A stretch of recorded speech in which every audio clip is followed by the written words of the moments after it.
that we're. Hello, friends. Welcome to Fairy Tale Variation Trolls. This show marks 5 years of Fairy Tale Variations. Our first show was the last Saturday in November in 2020. We had all just realized the pandemic was going on a lot longer than we ever thought it would be. Or maybe I think we were in pandemic season 2, maybe at that point. But Rachel Ann and I said, well, we'd heard about this thing called Winter Tales, festival in Oklahoma, where as part of it, the featured tellers all had to tell a version of the same fairy tale. And we got a bunch of our friends together, and it was lovely. So I'm getting that thing again. I'll solve that in a moment. All right. For those of you that are watching the recording, Zoom's being weird again. All right. Anyway, welcome. If you're new to Zoom, if you're not used to the game, currently you're looking at me in speaker view because I have made myself in speaker view. If you would like to look at the whole audience, as it were, at the top right hand of your screen, there's a little thing that says view. And if you click gallery view, you get to see the whole audience, as it were. If you would like subtitles or closed captioning at the bottom of your screen, sometimes you have to hit the 3 little dots that say more. There's an option that says captions, and you can turn those on. This show is PG. There shouldn't be anything in here. So if you have younger children with you today, keep them around. Sometimes we go dark, but it doesn't seem like we're doing that tonight. If you are comfortable using your video, we love to see folks' faces. It's great to see you. It's one of the reasons we still keep using Zoom meeting. If we potentially get Zoom bombers, if people decide that it's a fun thing to do to come in and cause havoc, we might pause the show to solve that problem. In that same way, if you've tried to direct message someone, you shouldn't be able to right now because we've had a really weird scammer one time came in and began messaging people. You haven't paid. Click this link to pay. It was a false flag. And so I'm now going to allow people to direct message. But if anybody gets a message from anybody asking about money, just please tell me and I will make them go away because we don't do that. At the end of each story, there will be a little pop-up on your screen that asks you if you would like to unmute. We'd love to hear applause. American Sign Language is great too. We mute everybody during the show because we've all had that moment where, we forgot we're unmuted and the dog barks or the teacup clatters. So all that. Also, there's the chat. We love chat here, but we ask that folks don't chat during stories. If you ever see my eyes rapidly flick to the side, it's usually because the chat is moving. And especially, please don't directly chat to tellers during a story. Also, if you're on an iPad or a phone, the chat pops up right on top of everything. So it's just distracting. But please use it in between stories. We love to hear what you all thought. We are recording. That means there will be a record of it. This recording will go out to everyone at about 18 hours, 12 p.m. Mountain Standard Time tomorrow. So that will just go out. It will go to the email that you registered with. If you don't get it, please email me and I will send it to you. Then we will hang out about 30 minutes after the show for a Q&A. We like to hang out with folks. We like to chat. So please, if you would like to hang out, if you'd like to ask questions, we definitely do that. And then on the money front, we're not going to direct message you and ask you to click a link to pay. We do these shows. We call it Pay What It's Worth. And right now, you don't know what this show is worth. You haven't seen it yet. You haven't seen what we're about to do. But at the end of it, I would ask you to think to yourself, what was an hour and a half of professional art worth to you? And if it was worth something, there is an email that will go out in an hour and 20 minutes, and it will have all of the links about how you might show that, whether that's a credit card or Venmo or PayPal or a good old-fashioned check. We can't do Zelle anymore because my bank decided it doesn't like Zelle. All right, so with all that, lots of words spoken, I'm going to bring up our first teller for the evening. Our first teller of the evening is Simon Brooks, who has been a friend for a really long time. Simon was part of the second ever fairy tale variations. We did that first one, and it was so successful that we said, okay, we're doing another one. So Simon joined us for that one and has joined us since. He is an amazing teller and will not be telling anything related to Charles Dickens tonight, though you may be surprised by the way he looks. So Simon, would you take us away? Thanks, Cooper. I'm really excited to be here. Thanks for everyone that showed up. It's always, if we don't have an audience, we're just talking to ourselves, as they say. This story is a story from Japan. And it's about this elderly couple who wanted a young child. They wanted a son. They wanted a child of their own. And they prayed and prayed and prayed, and their prayers were answered. And into their life came this tiny little baby that was about this big. And they thought they would call him Isamboshi because he never got any bigger. However, his talents were beyond his age. Within a week, he was running around, not even walking, went straight to running. And within a month, he was making pulleys through the house so that he could get from one end of the house to the other without getting underneath his parents' feet, because for a child that small, that's quite dangerous. One day he came back from school and told his parents that he wanted to go to Kyoto. When they asked him why, he said, "Oh, I want to be a warrior. I want to be a great warrior, and that's where all the greatest warriors train." And because they believed that travel gives you a full education, they agreed. They made him some new clothes to wear on his journey. They gave him a walking stick to help him on his journey, which was a chopstick. And they gave him a sword to take with him, which was a pin. And they gave him a shield, which was a small wooden finger bowl with a strap on it over his back. And with those tools, he set out. Now, when he left his village, he came to this huge field. And as he made his way through the field, he felt that he was getting lost. And he thought he might be just walking around and around in circles, and it made him nervous. And he closed his eyes and he prayed for help, and he saw this mouse. And he asked the mouse for help. "Mouse, mouse, many blessings upon you. I need to get to Kyoto. Can you help me?" And the mouse, "I can't get you all the way to Kyoto. No, I can't do that. That's too far away. No. I just feel I'm lost in this field." "Oh, listen," said the mouse. "Listen." And he listened. The mouse saw that he heard something. You hear that?" I do. "That's the sound of water. It's the sound of the river.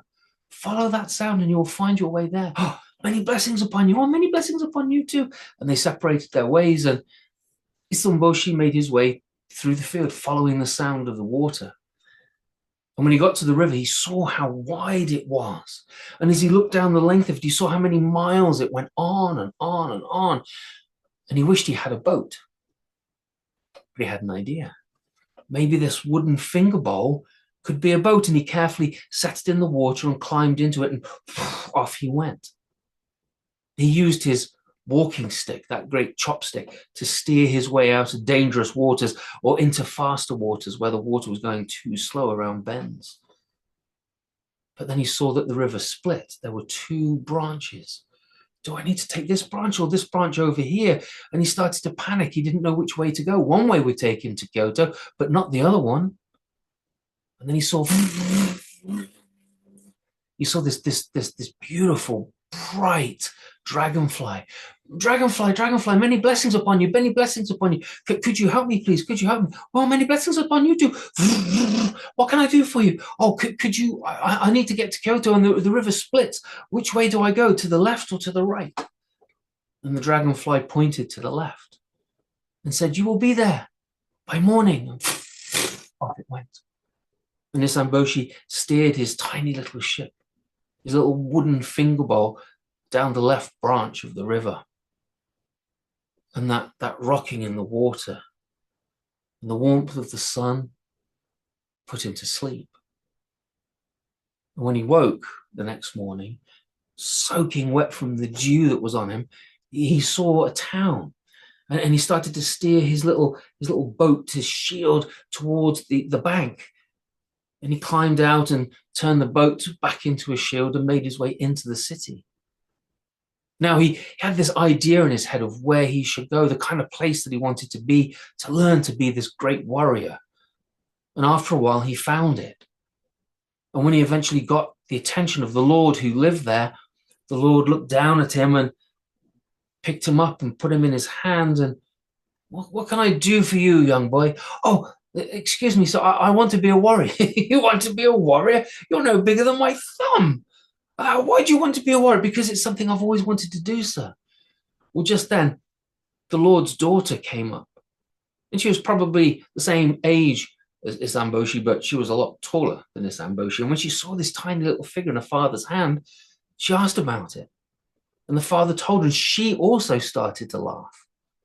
But then along came this bee, and the bee started to bother the girl, and she swiped with her hand, which is something you should never do. And the bee was getting more and more upset with her movements. And Isamboshi saw that the bee was getting ready to sting her. And so he drew his pin sword and he leapt off the Lord's palm and he drove that pin through the bee's wings and fell to the ground. But in the process, cutting the bee's wings and saving the girl from being stung. And then the Lord saw how brave Isamboshi was. And he picked him up once more and said, "You risked your life to save my daughter from being stung by a bee. I will train you to be a warrior." And so he was trained to be a warrior. He was eventually given a sword that was made especially for him. He was taught all the calligraphy that he could keep in his mind, which is a lot. And he went everywhere with the young girl. The warrior, the Lord made him her companion. And he would whisper stories into her ear at night when she couldn't sleep, laying on the pillow next to her. Well, when she was 16, it was time for her to go to the family shrine and pay her respects to her ancestors. And the family shrine was far off in the woods.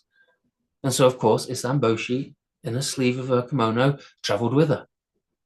And they went on and they were talking to one another and laughing and all the rest of it. And then as they got slightly deeper into the forest, from between these two huge rocks came this troll. Bright red eyes, horned, this long tail. Yeah. Hello, darling. Oh, excuse me. I am not your darling. Oh, I don't see anybody else around here, so I must be your darling. You're so pretty. Oh, I think I'll marry you. You're not going to marry me. And who's going to stop me? My guard, Isamboshi. I don't see a guard anywhere. Isamboshi. And she scooped Isamboshi out of her sleeve and held a hand out towards the troll. And Isamboshi drew his new sword and said, "Back off." And the troll burst out laughing. You're that, and me. And Isamboshi says, yes, get away from her. I'll do no such thing. And he snatched Isamboshi into his hand. And Isamboshi took his sword and stabbed him in the finger. Ow! That hurt! Stop it! Isamboshi did it again and again and again. Ow! Stop it! That really... I've had enough of you. Swallowed him whole. Well, the young girl, the Lord's daughter, she saw this and she passed out in a dead faint. But as Isamboshi slid down the troll's throat with his sword, he cut into it.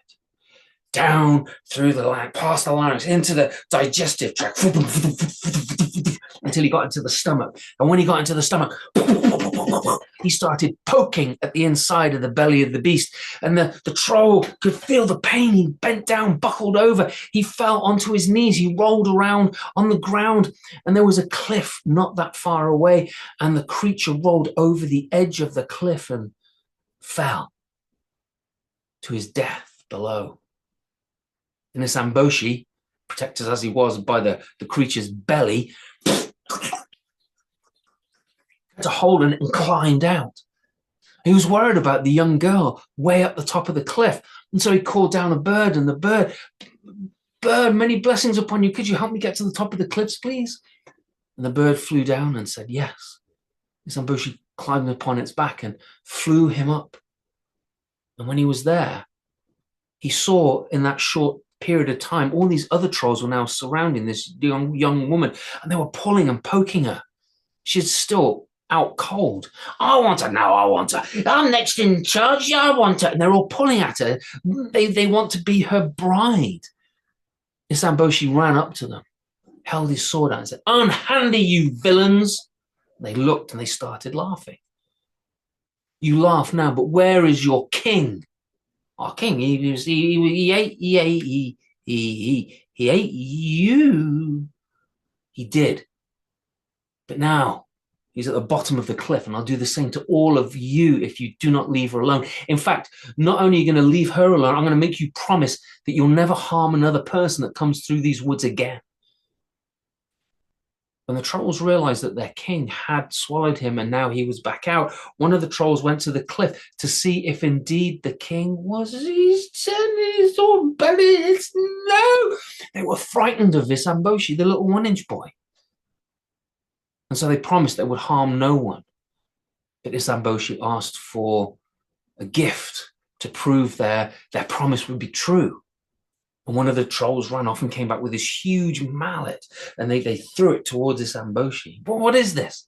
It's a magic mallet. All you've got to do is hit the ground 3 times and your wish will be granted. Yeah, and it's not just one wish, it's any kind of wishes that you want. Loads and loads of wishes.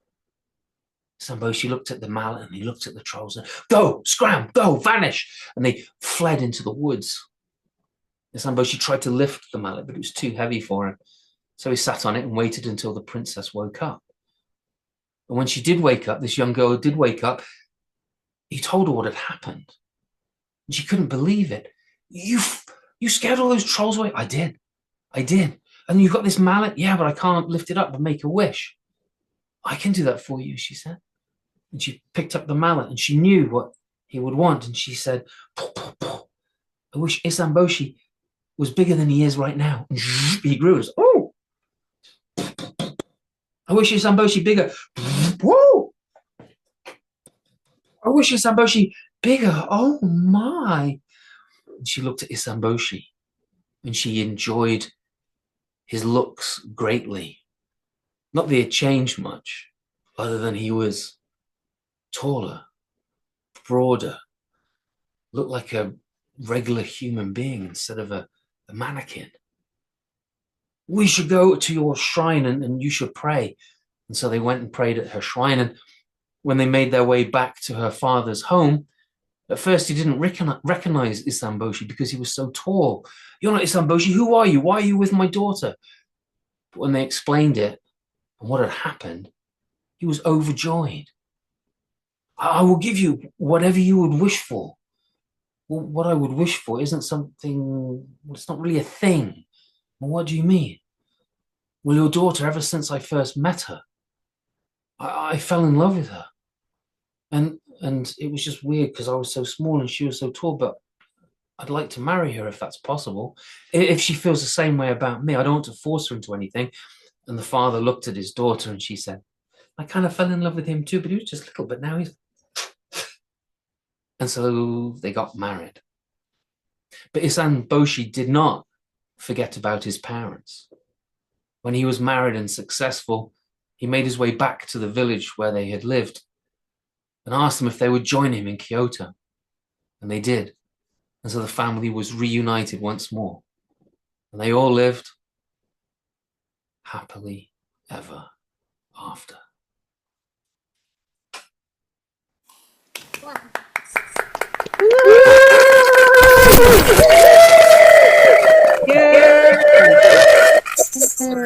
I remember it. So awesome. Well told. Oh, Thank you. was lovely. Yeah, really loved it. All right. Oh, Trumpets and hearts. Thank you so much. thank you. Oh. Thank you, Simon. Wonderful. Once more, I'm going to mute everybody. Oh, thank you, Simon. I think as all of us worked on this, trolls are an interesting character. And they're fun in that way that most of the stories tonight come from Scandinavia. And then there are stories that are very similar from the other side of the world. And I love that about folktales. I love that these stories transcend. So from Japan, we move to, I believe, Norway. I'm not sure which Scandinavian country we're in, but I would like to welcome my good friend, Pam Farrow. Pam has been a mentor to me really since I started storytelling. I met Pam here in Colorado. She is amazing, and she's actually the reason that tonight's theme is trolls. Pam has been poking at me for a while, saying, "When is Fairy Tale Variations going to do trolls?" And so we said, "Okay, what do you want to tell?" And this is the answer to that question. So thank you so much, Pam. Welcome, welcome. Thank you so much. I'm delighted to be here in this wonderful gathering tonight. Love that first story, Simon. Thank you. And now we do indeed go to Scandinavia. Knokke og brokke, creaking and crashing. Susse og brusse, rushing and roaring. The troll hag made her way through the perpetual half-darkness of the old and ancient forest. On her back, just above her tail, she had slung a birch bark basket in which she carried her child. Much like his mother, his skin was mottled and gray. His teeth were razor sharp. His hair was like bristle brushes. He had a claw on his little finger and a tail much like a cow's coming out from his blankets. She was quite certain that hers was the most beautiful child ever. Well, she made her way through the forest and came to an area where the trees started to thin a little bit, so she moved more slowly. She was very careful to not go into any part of the forest thin enough for sunlight to trickle down through the thick overhead branches. For, as you may know, it is fatal to grown trolls. Now, her little one would not yet burst or freeze into stone when exposed to full sunlight, not till he was full grown.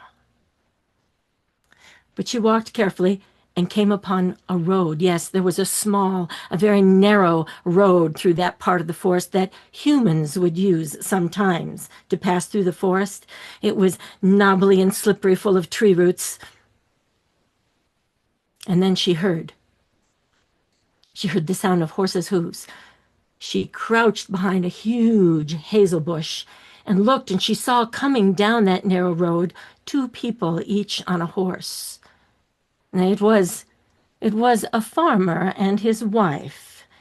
They were a respected couple owning a large, prosperous farm in the fertile valley below. She did not care about that. What she cared about was, as they drew closer and she peered through the branches, the woman looked to be carrying a child in front of her on the horse. Ooh, she wanted to get a look at this human child, but she didn't want to be seen, so she kept crouching behind the huge hazel, trying to get a look at the child without being seen. And as soon as they drew up next to the hazel bush, the horses saw that she was there, and they screamed with fright, reared up high, and then bolted and galloped down that road out of sight, the humans holding on for dear life. And then she heard a sound at her feet. The toddler had fallen from his mother's arms when the horses reared and was sitting unhurt on a pile of leaves. But it was whimpering. She leaned over to look at it with her beetle black eyes, long nose, and scraggly chin. The child reached up to tug on her beard and giggled. She had never heard such a sound. The giggling of a human child baffled and beguiled her. She did something that I cannot explain. I do not know why trolls do this. I think I dare say no one really knows why. But she reached down, picked up that human child, put it into her birch bark basket, took her own child and laid it on the leaves. And just then, she heard in the distance the sound of the horses' hooves. The humans must have regained control of the horses and they were returning. She turned around and knacke o bracke, creaking and crashing, brusse e susse, rushing and roaring, she went off into the darkness of the forest. Well, the woman, whose name was Hannah, her horse was the faster of the two, and she got back to that hazel bush most quickly, eager to pick up her child. When her husband, Jakob, arrived, as he got closer, he saw his wife kneeling in the leaves, looking as if she did not believe her senses. He heard her speak. My child did not have needles for teeth. My child did not have hair like pig's bristles. My child did not have a claw on its finger, nor gray skin, nor a tail. Oh, by this time, Jakob heard her final words, and he thought she must have gone mad with the fright of it all. He leapt down off of his horse, went over, took one look at the child in her arms, spat 3 times, grabbed it from her, and tossed it away from them both. He said, "That's a changeling! That's not our son! The trolls have taken advantage and stolen our child."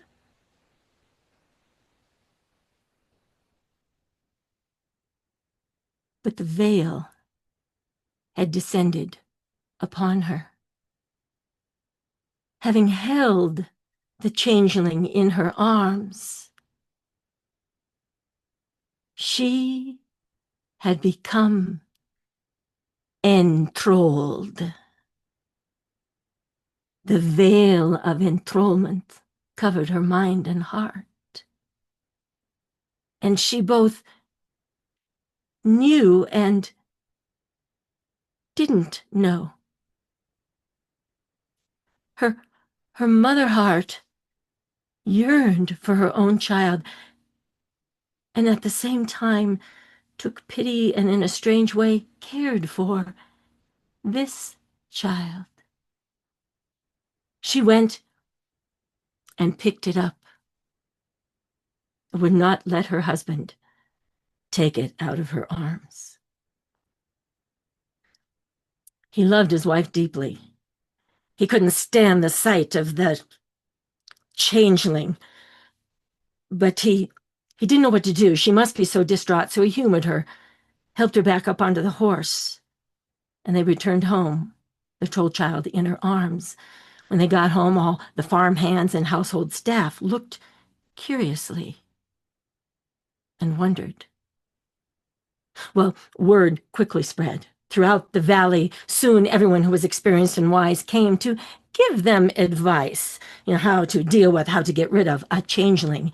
And mostly it boiled down to, you take a rough stick and you beat it 3 Thursdays in a row. Or, said another one, just beat it once good and hard, draw blood, and then the troll hag will come running, throw your child back, and take away her own. But they all agreed, after going through that, most human children didn't live very long. Well, Hannah said, "It all seems so violent, I cannot do it." The long and short of it was that she kept the troll child.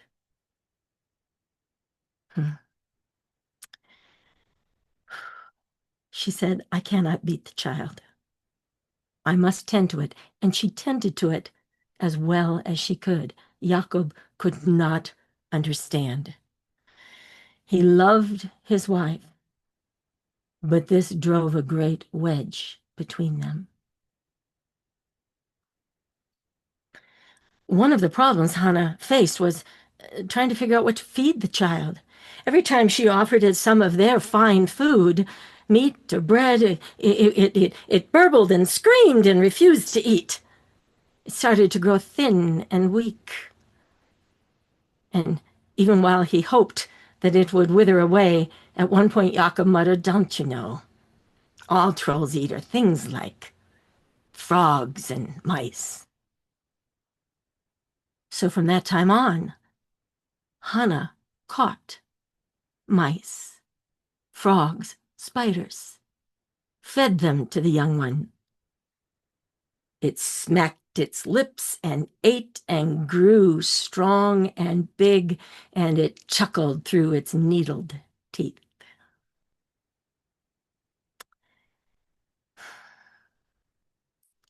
Two years passed. Now and then, Jakob tried to beat the thing with a rough stick, but Hannah would throw herself over the child and sometimes receive blows. It made Jakob sick. Then, one day, he came up to her with a smile and with a warmth in his voice that she had not heard for quite some time, and said that he had heard that there was a market going on in the village in the next valley over, and maybe they should go. Well, Hannah was delighted. It had been 2 long and hard years tending to that troll child where she had not left their own valley. So it was decided. She hoisted the troll child up onto her hip, for they needed to walk. Their own horses were pastured in the far fields that day. So together they started, Jakob in the front, going up the steep mountain path. With that heavy child, it was an arduous task for Hannah. She tried to get the big boy to walk, but he refused. After a time, Jakob said, "Why don't you let me carry it for a while?" Hannah was pleased at the unaccustomed kindness and offer, so she gave the troll child over, was catching her breath, panting behind them as they went forward. Now, right where Jakob had taken the child from Hannah, that mountain path was right along the edge of a steep chasm. And just when the thought of it came to Hannah, she looked up and saw it. Jakob stumbled and then grabbed onto a tree branch with one hand, and with the other began to drop the child. She lunged forward. She grabbed the edge of the troll child's jacket, brought it back up onto the road, and sat there. Jakob turned around and looked at her with his face contorted with rage and disgust. "You were not so quick when our child fell in the forest."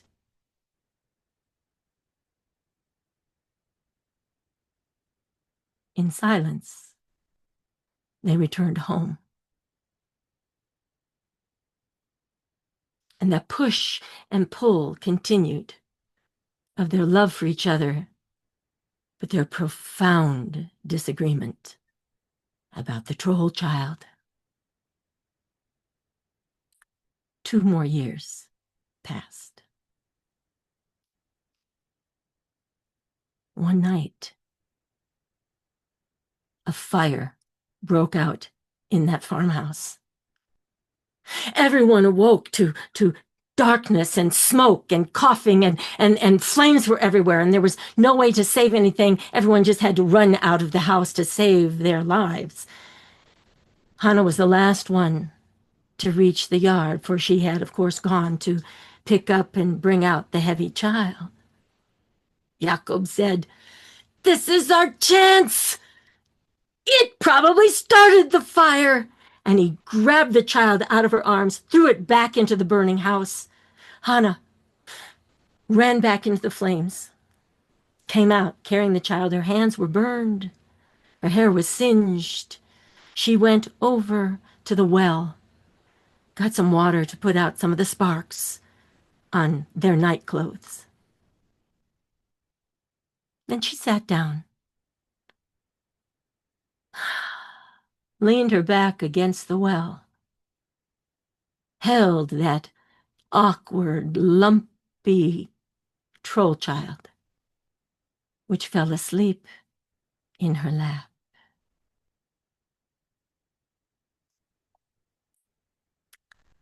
When dawn came, everything was burned to the ground.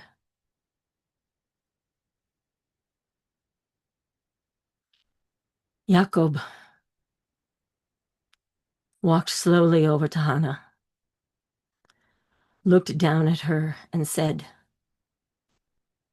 "I cannot endure this any longer. I am loath to leave you, but I cannot stand to live with a troll any longer." And the push was stronger than the pull. He turned and walked away up into the forest.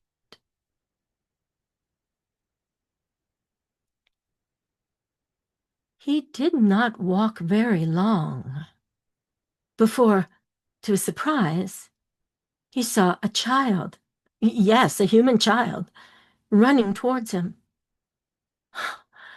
He looked to be about 5 years old, young and slender as a young tree. His hair was golden curls. The eyes were blue steel. And Jakob could not stop the thought, if only my son had lived, this is what he would have looked like. What an heir I would have had.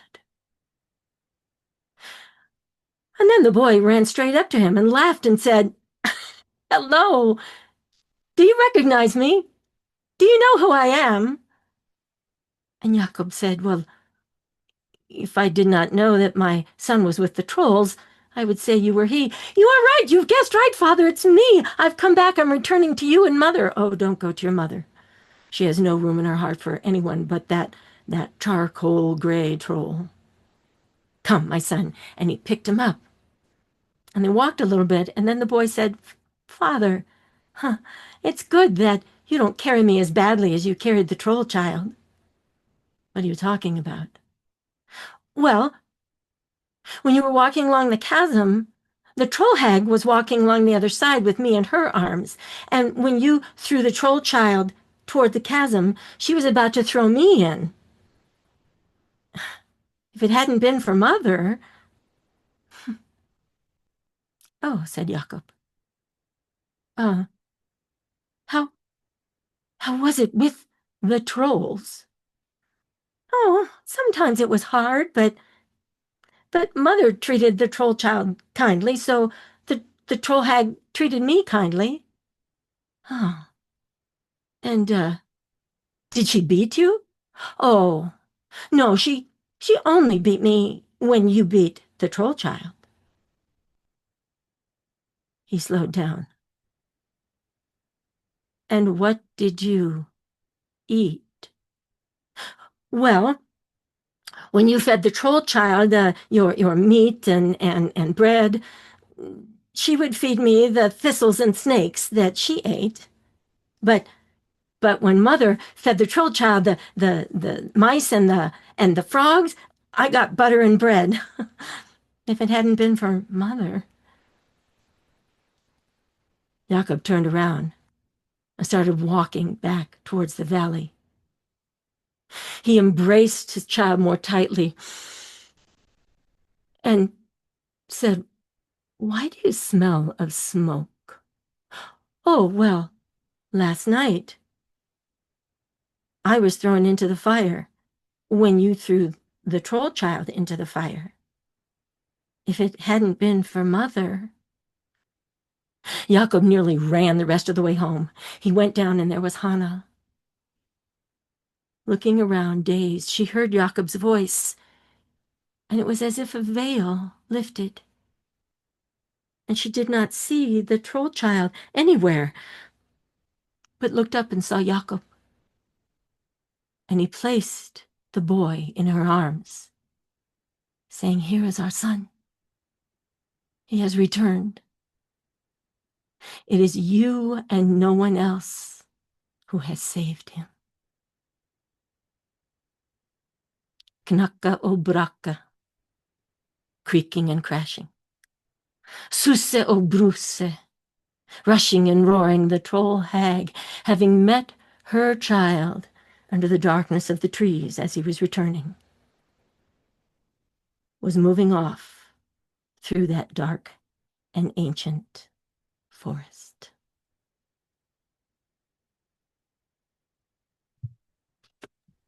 Oh, Pam, that was Oh my goodness. Wow.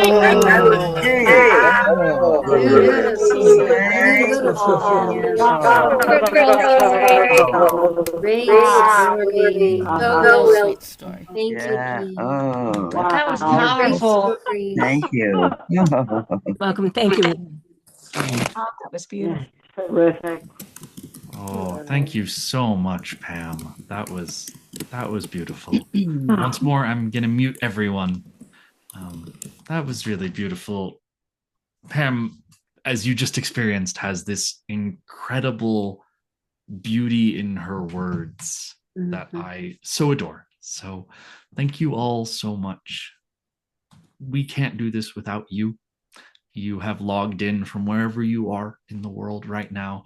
And I am so grateful that Simon is on the East Coast and Pam is not that far from me here in Colorado. And yet we go back to the East Coast with our next teller. I first met Reggie Carpenter at the National Storytelling Conference where she was emceeing, I believe, the Exchange Place that year. And the warmth and joy that this woman brings to everything she does is so amazing. And we are so, so glad to have her back on Fairy Tale Variations. And I believe Reggie has been trying to find a story. And so this one might be completely new. And I'm looking forward to hearing it as well. Reggie, take us away. Thank you, Cooper. Thank you, Pam and Simon. They were wonderful stories. A long, long time ago, in a time that never was, but always shall be, there was a large and beautiful country.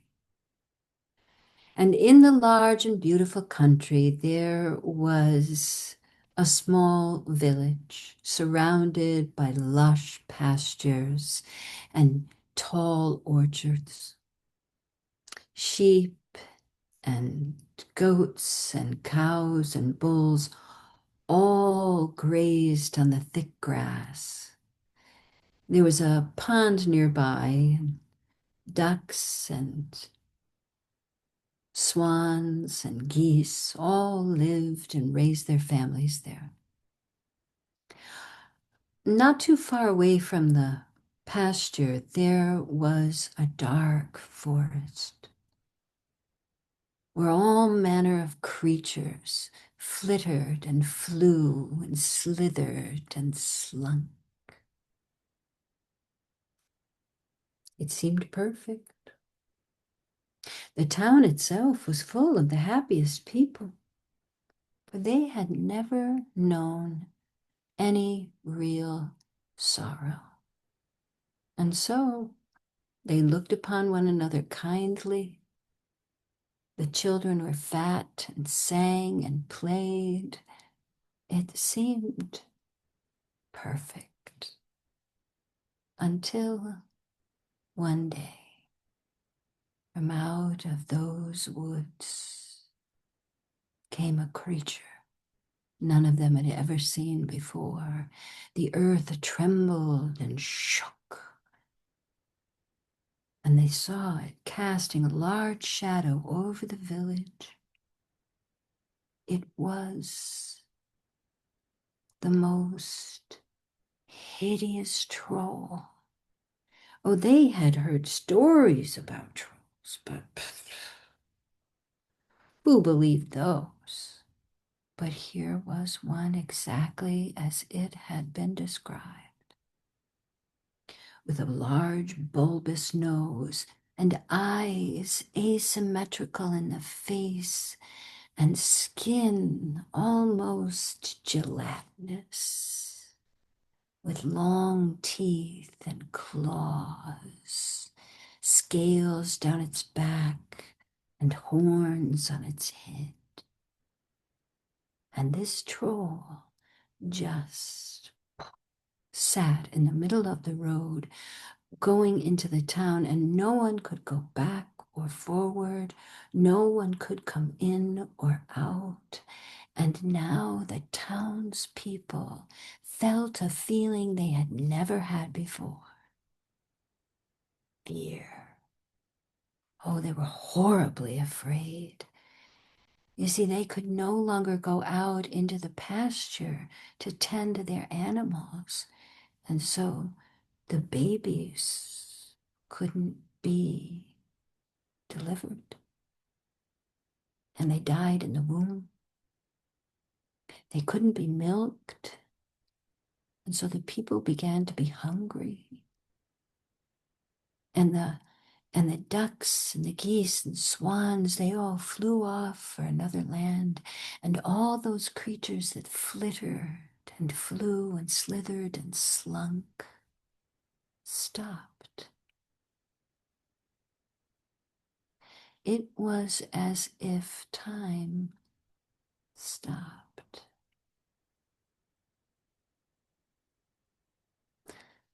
The people kept to themselves, and now, because they were afraid, they began to fight. They started to fight because, well, that's what fear does to people, doesn't it? I mean, when you're not afraid, you look at your neighbor and you think, oh, that's a nice neighbor. I like them. They seem to get along. We're all happy. But now their eyes were changed, and they began to, little habits began to bother them. And they started to fight. They started to fight over what was right and who was wrong, and why do you look different? And how did you get into our town? And what's wrong with your kids? And why do you speak that way? And this place that was so happy wasn't.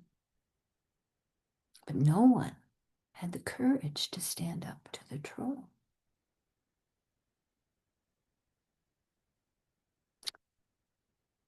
In the back of the village, there was a family. They lived mostly by themselves. They're very quiet people, and they liked to farm. And they had a daughter, and her name was Lulu. Her full name was Louise. She was named after her grandmother, but everybody called her Lulu. And Lulu was afraid of her own shadow long before the troll came. Oh, she was afraid of the wind and the trees, and she was afraid of loud noises, and she was afraid of the dark. She was afraid, it seemed like, of everything. But Lulu had a big heart, and although she didn't say much, she noticed things and she felt things. And she watched her town that had once been such a glorious town become splintered and shattered, and the people now were in fractures, and that hurt Lulu. She wished he had the courage. She wished, I wish I could put one foot in front of the other. I want to take one step and then another. But what scares me, it stops me. I want to take one step. I want to believe that I'm brave. I'm strong. I wish it wasn't so long before I could put one foot in front of the other. Mother, where do you get your courage? Where does anyone get courage? And her mother looked down and she said, well, you know, you get courage by doing the thing that scares you. Lulu took that to heart. And she put on the coat, the one with the flowers. And she put on her boots, the ones without the hole. And she put on a hat, the one with the flower. And she decided that she was going to do something to help other people, even though it frightened her. So she stood at the edge of town. She went to the road. She stood there. I'm gonna put one foot in front of the other. I'm gonna take one step and then another. What scares me, I won't let it stop me. I'm gonna take one step because I believe that I'm brave. I'm strong. I know it won't take too long before I put one foot in front of the other. And she did. She put one foot in front of the other. And she took a step onto the road. The troll reared up and picked up his mighty club with the spikes, and he roared a terrible roar. Lulu shivered and trembled. I'm gonna put one foot in front of the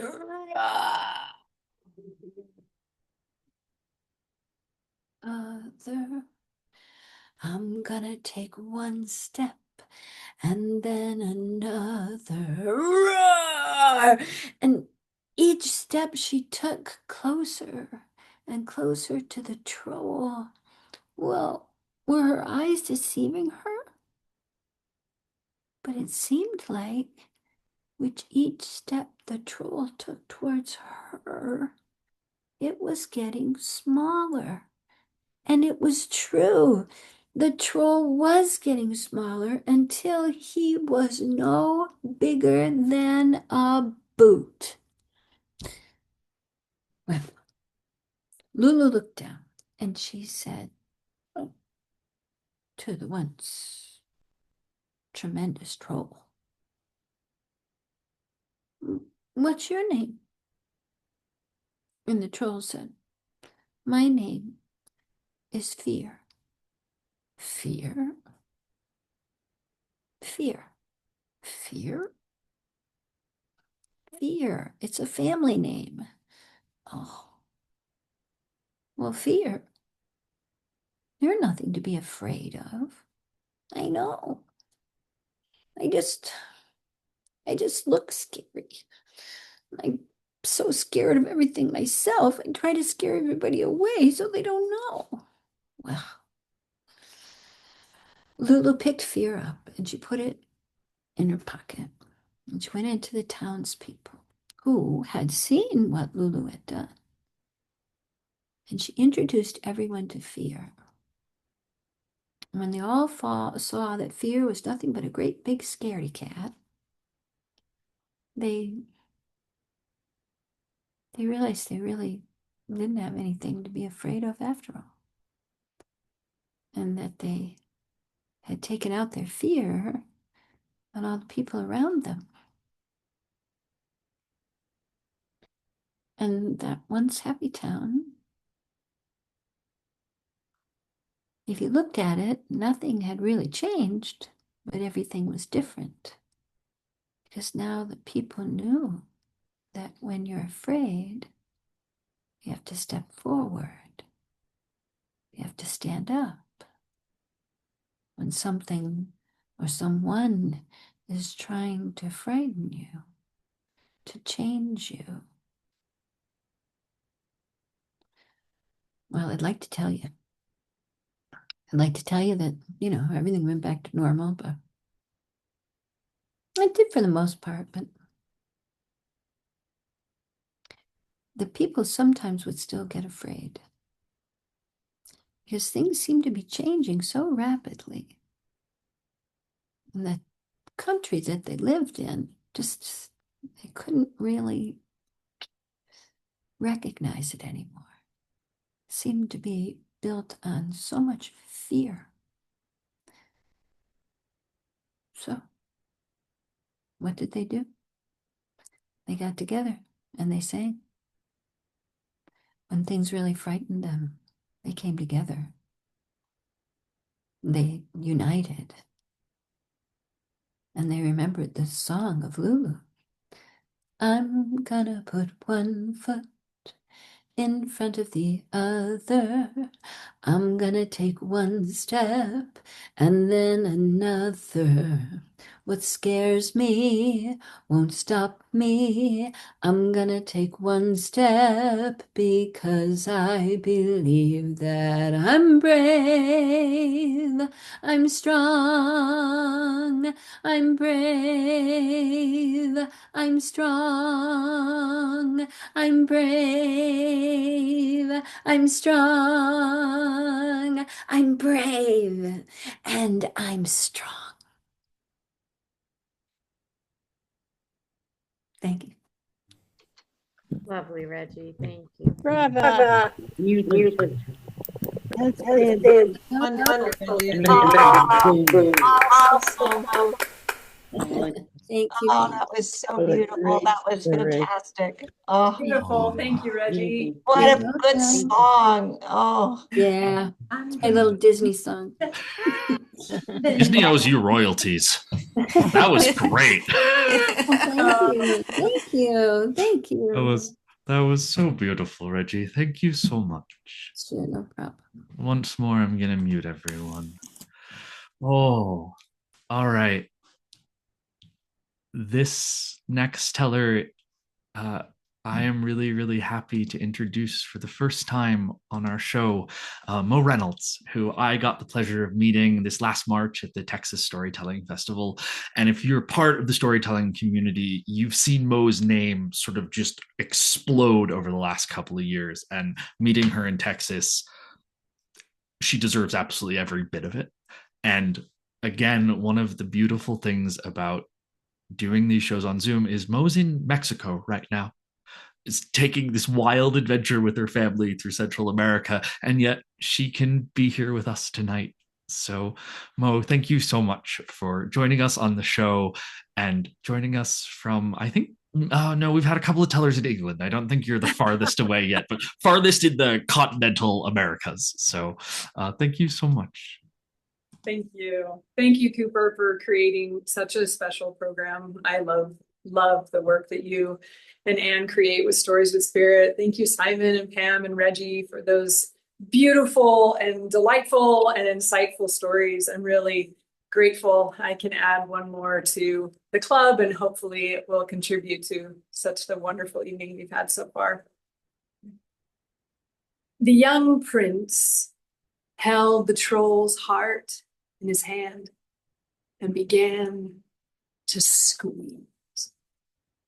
The scream filled the air, a scream that shook bones, walls, and resolve. My father lived next door to us in an assisted living home. It was just him and one other man, and the neighbor took care of him. And one Monday morning, the neighbor called me and said my father was very agitated, very upset, insisted on walking over to say hello.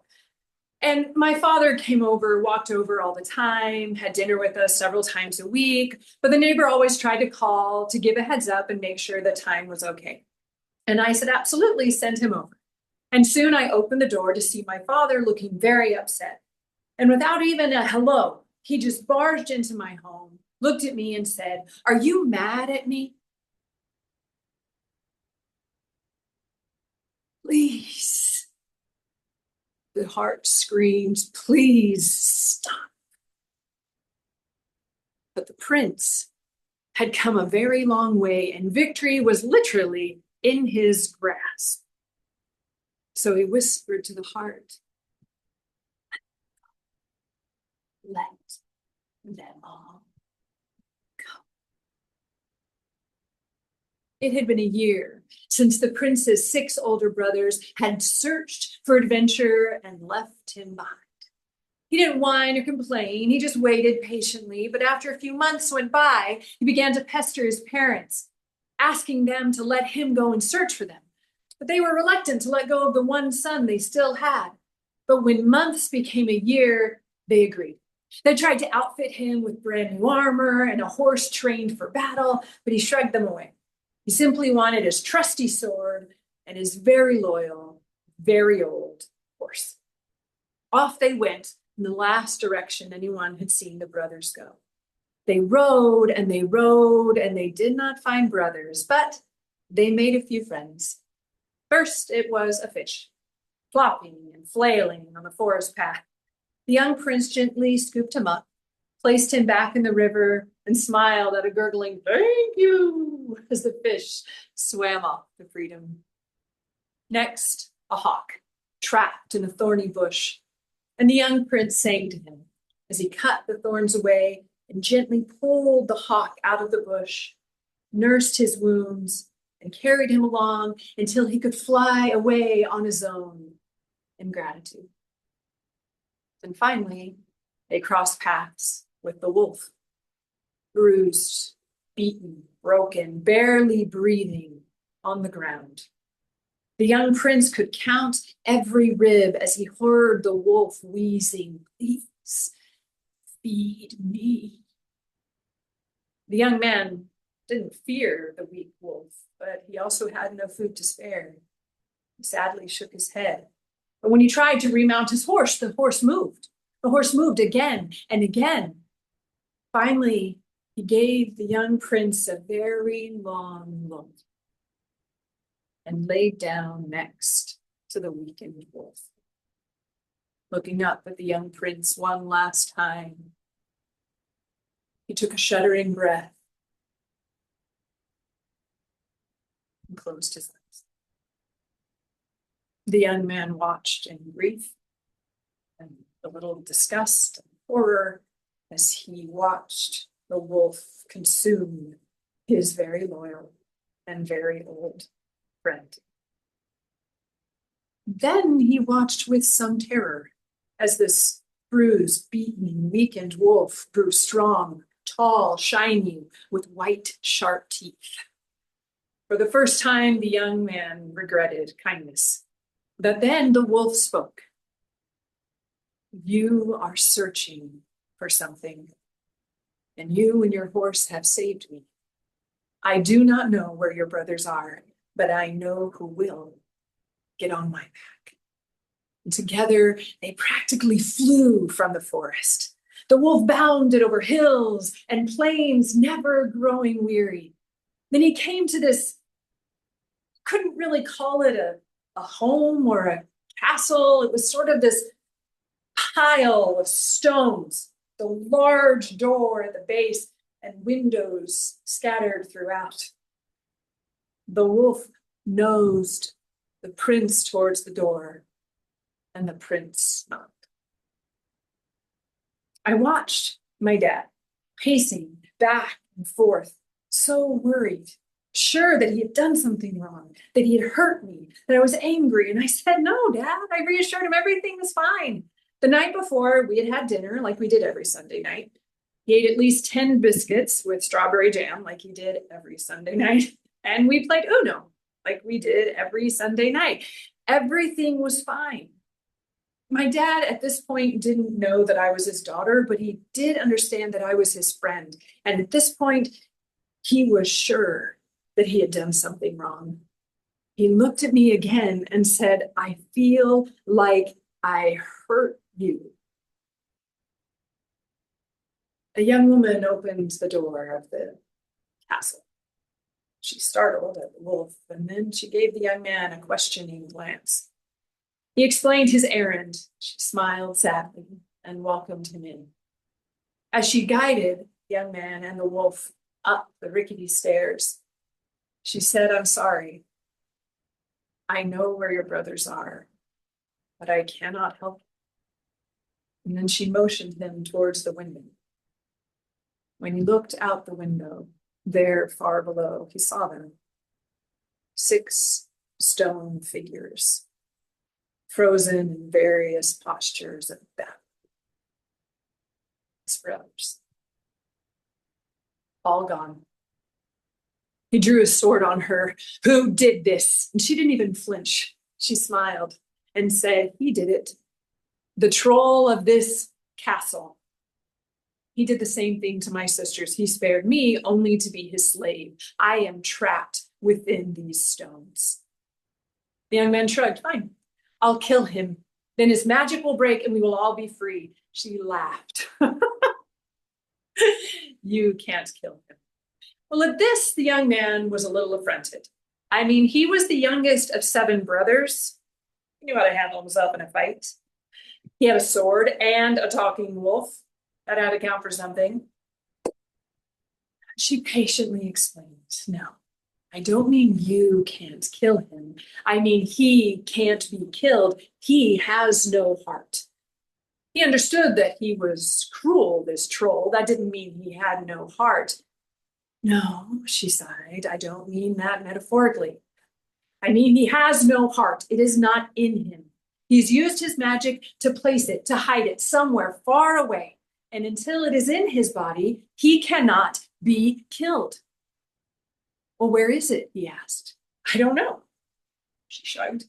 "I can't leave these stones, and so I've never asked." The young prince begged her, "Ask him tonight.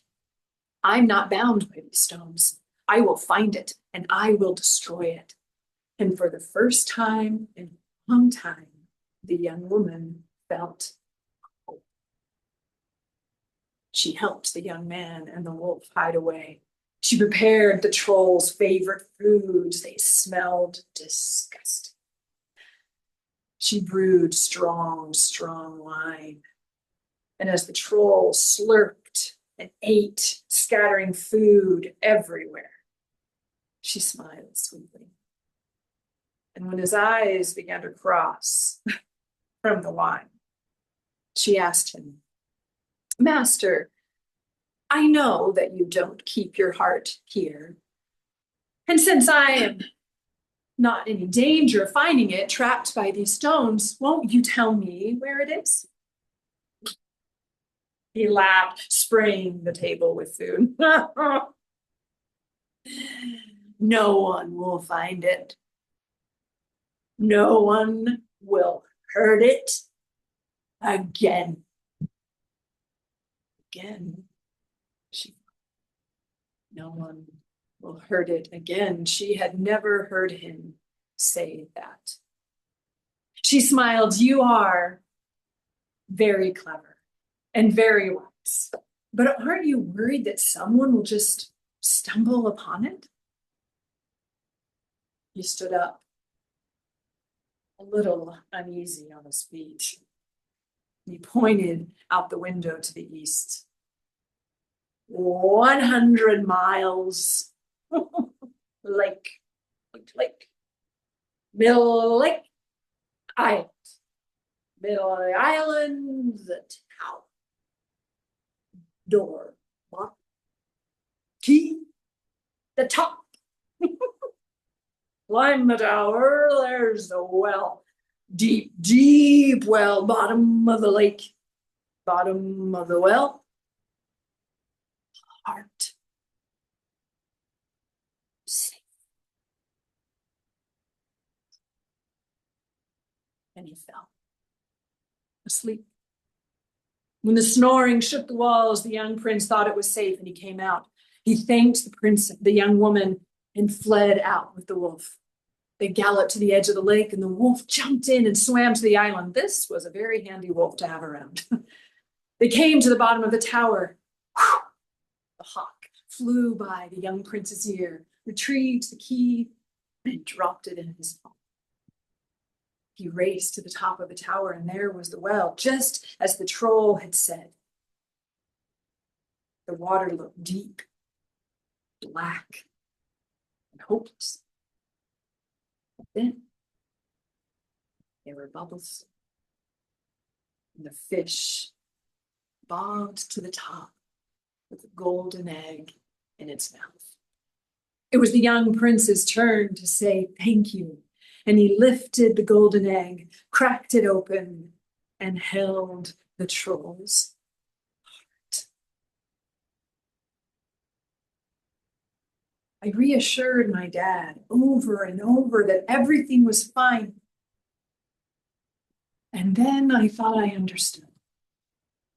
My dad had left my mom when I was 19 years old. He married a much younger woman, they had a baby, and he left us behind to put all the pieces back together. Shortly after my dad had left, he told me that he would never, ever apologize for leaving my mother. Years went by. That second marriage ended. She left him. And now she had been taking advantage of his dementia, forging checks in his name, and his bank account was empty. My sisters and I found him living almost like an animal, and we took care of him. We moved him, and now he stood before me. And finally, I could make him beg for forgiveness as he wondered how he had hurt me. Back in the tower, the prince heard a voice. It is done. It is done. Look, you can see them. The young man went to the tower window and looked, and there, galloping across the plains, his brothers waving their kingdom's colors. They were going home. But the troll, he could make him pay. And so he began to squeeze, and he could hear the troll's pain, but not just pain from the heart. There was some deeper pain. And he stopped. I stopped. The prince carried the troll's heart back to the castle. He pushed open the door, and there he saw the newly freed sisters, and there was the young woman, frozen in front of the troll, writhing in pain on the floor. He went up to her, and he offered her the heart. This is your decision. She stood there with his heart in her hand. She thought of the years lost, of the powerlessness, and now she could end him. I looked at my dad, and what I saw was a man who did his best and hurt many, many people along the way. I saw a broken brain trying desperately to understand why he felt a remorse he could not remember. And I decided not to squeeze. No, Dad, I'm not mad. Everything's fine. Everything's just. The young woman knelt beside the troll as he whimpered. She peeled open his clawed fingers, and she placed the heart. Again, he had said, no one will hurt it again. As she left the heart in his hot, scaly palm, she whispered to the troll, this belongs to you.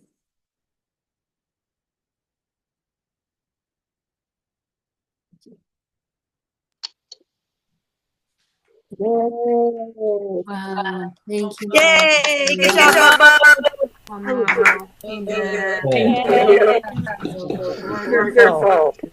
Oh, wow. Oh, wow. Goodness. Oh. Don't even know what to say after that.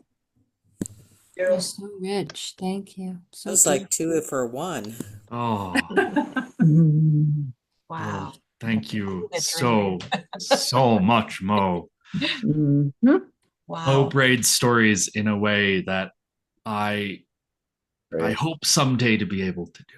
That was beautiful and masterful. Thank you so much.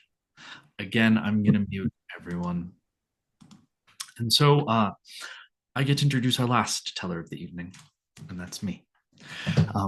When I'm done, Rachel Ann is going to step forward and will understand why she's not telling tonight.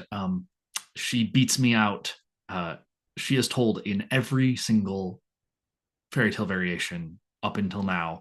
I didn't tell in Princess and the Frog, which was like 4 or 5, so she's got me thoroughly beat. But I get to tell tonight. And what I learned is that I don't know a lot of troll stories. I've been doing a lot of research, and it's been really fun. And so this is one of the first troll stories that I heard. I actually heard this story from Pam. I've taken my own direction with it, but I have to give that credit. That's where I first heard this story, and I hope you enjoy it. Halver stood in the middle of his barnyard splitting wood. It was something to do. He could smell the smell of Christmas cooking from inside the house. Roast duck and pork and caramelized potatoes. He knew there would be cream porridge. And he split the wood with all of the anger in his heart. He hated Christmas. He hated Christmas. As he split the wood, he heard a call, "Papa, Papa." He turned, and there behind him was his son, Sven. "Papa, Mama says she needs help carrying things." All right. All right. As he turned back towards the house, he watched Sven's eyes get as big as he'd ever seen the child. He turned around and saw, coming up the snow-banked road near the farm, was a man. He was wrapped in wool and fur, a great scarf around his head, a fur hat. He wore fur and wool, but beside him, on all fours, walked a white bear. Now, Halver had heard of white bears. They were more dangerous even than the brown bears in the mountains of the Dovrefell. He watched as the man turned up, coming off the road towards their farm. "Sven, go back inside." He took up the axe, he held it, walking slowly backwards towards his house. And the man wrapped in fur and wool held up his hands. He unwrapped his scarf. Please, no, sorry. The bear's tame. He won't hurt you. No, really. He bear stood up on its hind legs.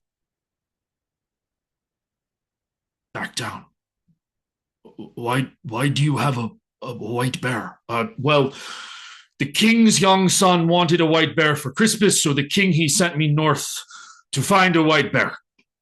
Finnmark is very cold, but there are white bears there, and I found the bear, and I have trained him, and I am taking him back. But it is Christmas tonight, I know. My horse would not ride with the bear, so I have been walking the whole way. The king's son will get his Christmas present when he gets his Christmas present. Oh. What can I do for you? As you see, the sun is beginning to set, and it will be cold. And I have slept many nights on the side of the road, wrapped up next to him, and I saw the light from your farm. And I thought, it being Christmas, I might beg a place by your fire. The bear likes to sleep behind a stove. He doesn't sleep well in a barn. You can imagine how that might go. And I thought maybe I might beg of you a little Christmas dinner. Halver laughed, but then his face fell. My friend, what is your name? Lars. Pleasure, Halver. I would invite you and your bear into my house, but you see, there is a problem here. These mountains are infested with trolls. And the trolls have decided they like my wife Helga's cooking so much that every year at Christmas, they come. At first, they would burst their way in, push us from the table. Once my brother tried to fight them, and it took him a long time to heal. And so now Helga, she makes 2 Christmas dinners. And we leave one in the house, and we carry the other into the barn where we eat. And I would invite you, but as you know, the bear in the barn, it wouldn't work out. Oh. If you let me, I would rather a warm stove and trolls than another night out in the cold. I'll take my chances. They went in. Helga's eyes grew wide again to see the bear, but again the man snapped and children giggled. Together they helped carry out platters, china, silver, for Halvor was a wealthy farmer, to the barn. It smelled amazing, and Helga cut Lars a plate of food, pressing it into his hands. Here, please, eat. He walked with the bear into the house. He saw the table laid out with wooden bowls and plates and spoons, and wooden bowls and plates holding roast duck and cream porridge, roast ham, caramelized potatoes. Well, the bear, he knew the game. He made his way, he crawled in where the stove met up against the wall, curling up there. Halvor stepped over the bear. Lars stepped over the bear, pushed his back against the wall, and began to eat what was a very excellent Christmas dinner. The trolls had good taste. But the light began to fade, and soon it was only the light from the stove that illuminated the room, and the door, it banged open. Lars looked up. It was like a boulder filled the door, a craggy, rocky face with moss and mushrooms. The thing stooped its head, made its way in. The whiskers from its nose, any man with whiskers like that would have a fine beard. The troll moved through his tail, sweeping aside a chair. He knocked aside the chair at the head of the table. He sat.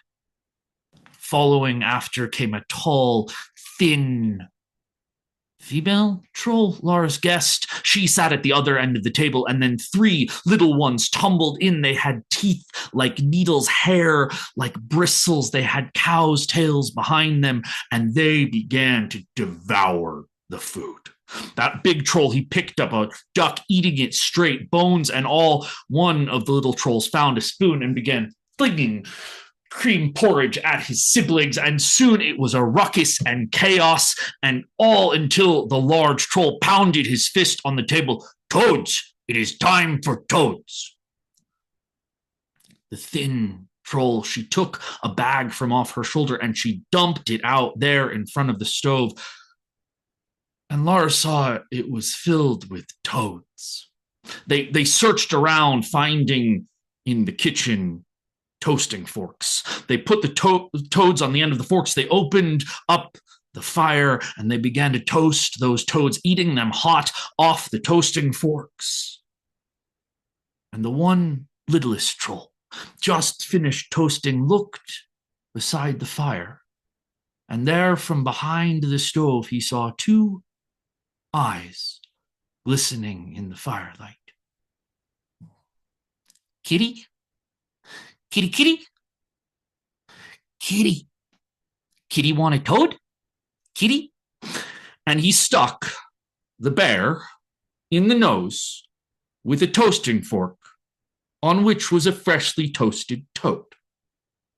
Now, even a tame bear, this was too much. The bear stood up from behind the stove, leapt over the little troll, bowled aside. The biggest troll rushed up. They wrestled like 2 great wrestlers, but the bear threw that troll like a boulder, tumbling out the door of the house.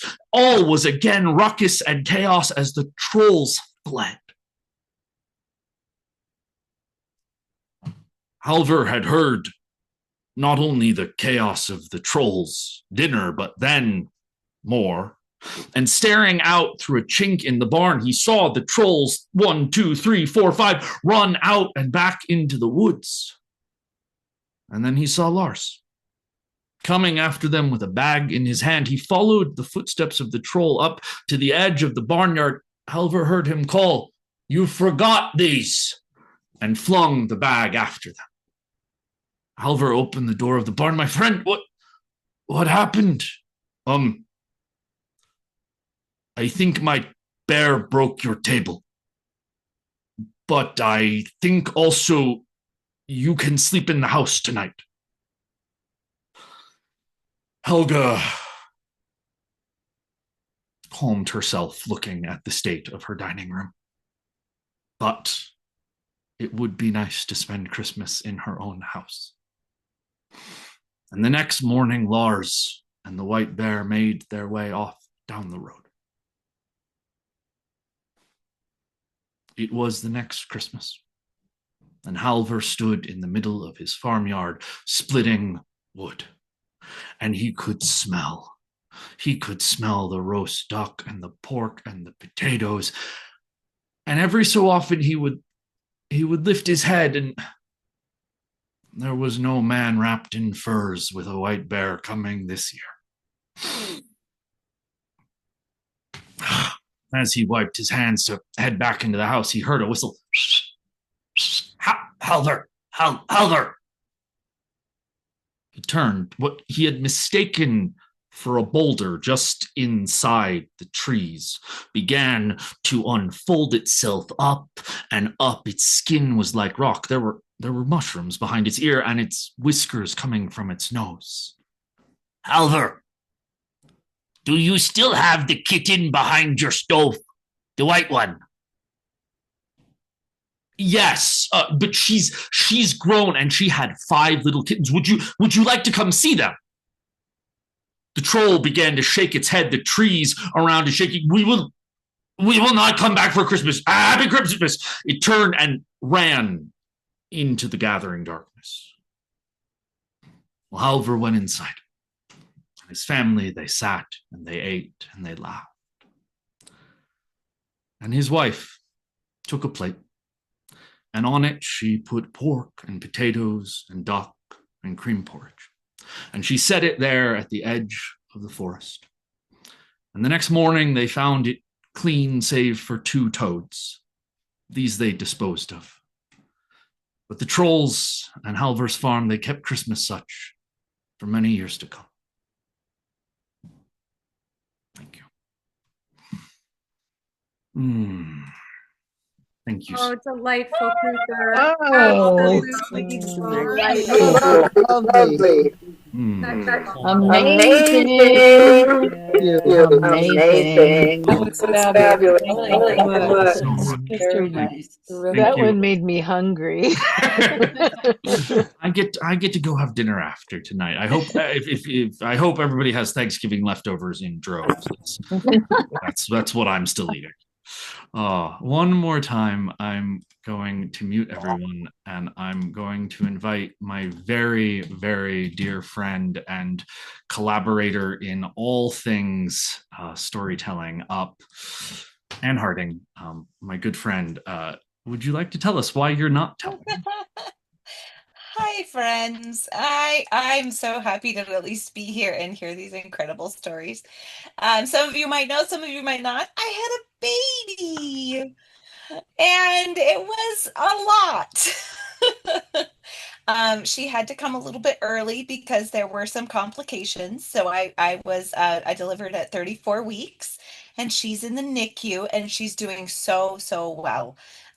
She came out with a little bit of she needed a little bit of extra oxygen help, and now we're working on feeding. And as soon as she can take bottles for all of her feedings, then she'll get to come home and meet her little brother. And so I have a little, they have monitors in the NICU so I can watch her anytime I want to. And she's doing super well, and I'm doing well, and we all came through it all right. So I'm glad to be sitting here and enjoying and relaxing and absorbing the stories. And I just want to thank all of our tellers and Cooper for this carrying on this tradition and 5 years of being able to tell stories and bring stories here. Every person who has told on this, every person who has has listened to these stories, has been a part of this incredible art endeavor. And I appreciate all of you so much. Thank you so much, Anne. It's been amazing to do this work. This is 5 years. I was looking back through to send someone a recording. Again, all of these are saved. And I was like, oh, that was in 2021. So I see. There's a question about her name. Her name is, and I'll tell you the stories of like the short stories of her name. Her name is Rosalind Jane. Rosalind because we love the name Rosie, and Lind is my mother's name was Linda. My mother passed away when I was little, and her name was Linda, so we gave her a little piece of her grandma's name. So Rosalind, and then Jane is her other grandma's middle name. So Rosalind, Jane, or Rosie. Amazing. Amazing. Yeah. Oh, we look forward to getting to see her.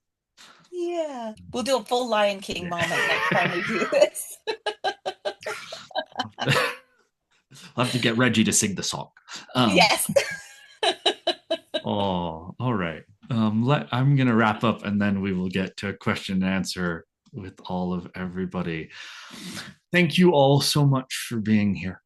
We cannot do this without you. Otherwise, I'm a weird guy talking to my coat rack. And so with you here, I get to be a storyteller. Thank you so much for joining us from all over. And you will have received an email 7 minutes ago. If this touched you, if you laughed, if you felt something, if you had a feeling, I want you to ask what that's worth to you. And there are many ways you might show that to us. If what you have to give us is your applause, we will absolutely take that as well. We turn away no one here. But thank you all so much for joining us. This is 5 years of Fairy Tale Variations, and we're in the process of planning out next year. It's going to keep going as long as y'all keep showing up. So thank you all so much for being here. All right, I'm going to do that thing. I remove the spotlight on myself. I kick myself into gallery view is the way that I do this. I'm going to allow people to unmute themselves now. Someone's in South Korea, it says. Amazing. Wow. Amazing. Right? I love it. I think we've had someone from Sweden, which is I think the weirdest because it was like 4 a.m, but from South Korea, right? That you're able to join us, and that is amazing. Thank you. I love that. Thank you so much. This is the power of the internet. There was this moment at the end of the pandemic where everybody was saying we're going to get back to real storytelling. I'm like, this is really real, people. This is real. It's just virtual. So thank you all so much. This is that moment, right? If you have questions, if you have thoughts, we'd love to hear them. We'd love to toss it around. We generally stick around for about 30 minutes. Try to let everybody go off to bed if it's bed for them, or off to dinner in my case. But thank you so much to my fellow tellers. I adore how much variety we got.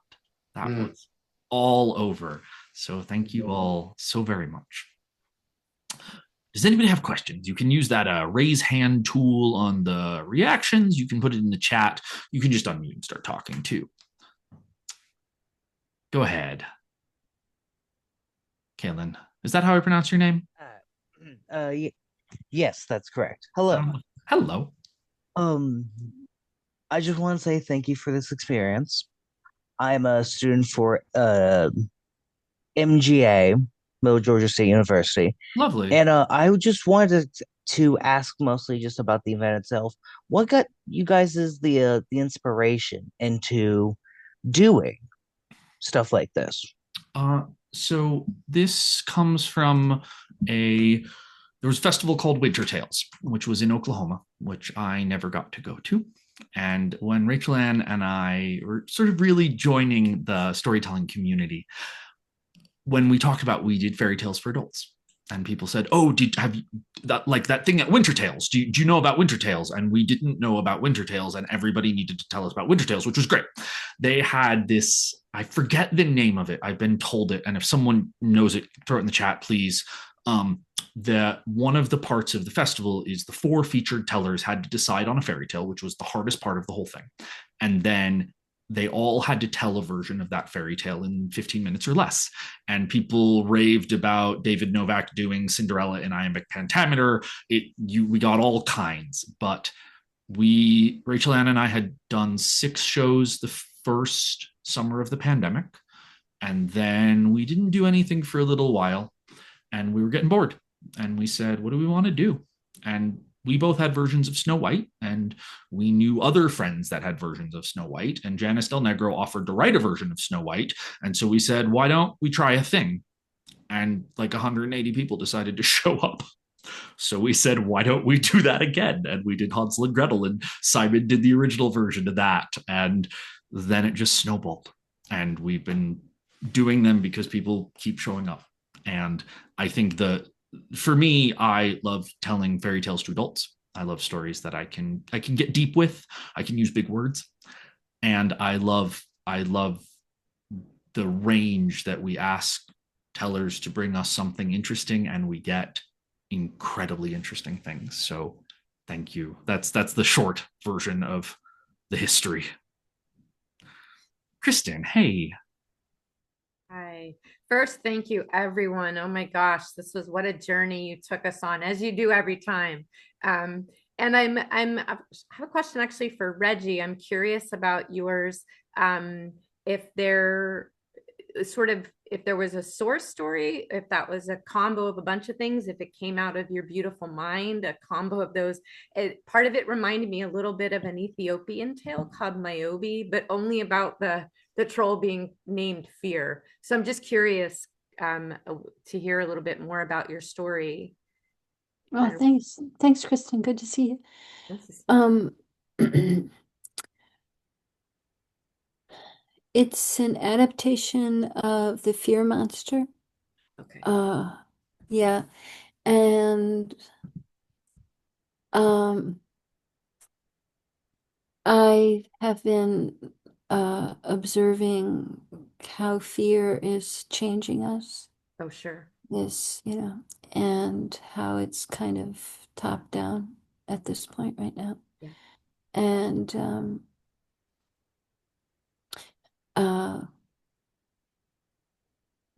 as every good hero's and heroine's journey has to have someone who overcomes something, right? So I originally created the story, my version of it, when I was going in to tell stories to children in hospitals, because I felt like, they're up against some pretty scary stuff, like cancer is a big monster. And so, I don't know, I was walking around, thought, well, I've never made up a Disney song, so I could try to do that. So that was my attempt. And so then I just, I was really drawing a big blank on trolls. And I thought, okay, it could be a troll. And then when Pam mentioned that they were afraid of sunlight, I forgot that.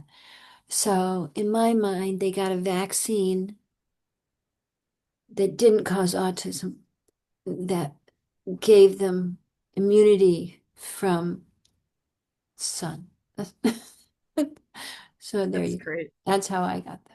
Thank you. Your song also, just to let you know, the Disney part, when other people were saying that, and for some reason I kept thinking of Into the Woods, Stephen Sondheim's right. piece that had that kind of beautiful Oh, feel yeah, to it. yeah. So Yeah, I could see that. Yeah. Oh. Well, thanks for the question, Kristen. Thank you. There was a question in the chat about are these troll stories from each teller's imagination, any from books? I think Reggie just answered that. Pam, I saw you answered yours in the chat, but would anybody like to talk about where their stories come from? Can I just add a little bit more about what I put in the chat? Please. I've been immersing myself in troll lore, and then I found there's this collection of stories written by a woman named Selma Lagerlof, who was the first woman to receive the Nobel Prize in Literature back in 1909. And she has a collection called Trolls and Humans.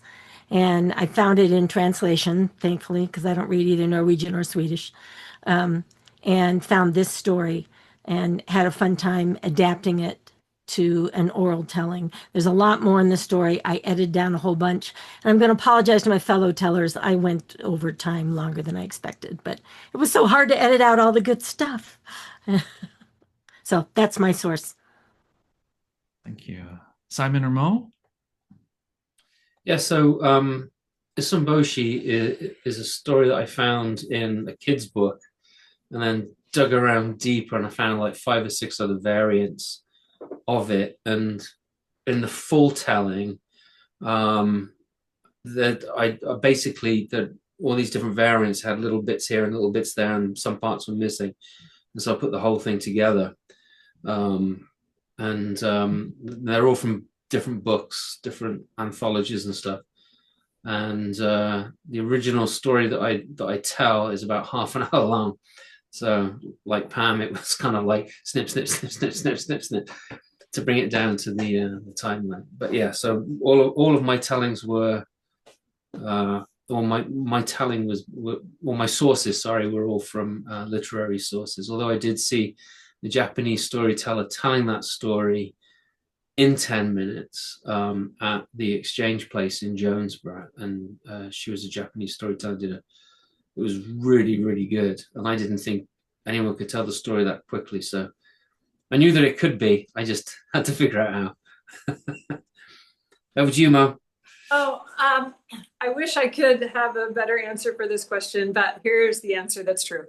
I heard that story.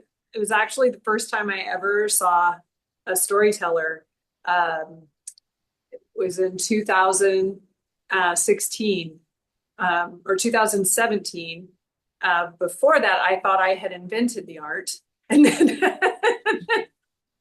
and then I realized it was doing quite well without me. And there were other people doing this thing that I had dreamed up. So I went to the teller in residence, and it was Laura Sims, and she told that story. And my memory is so iffy on this. I loved the story.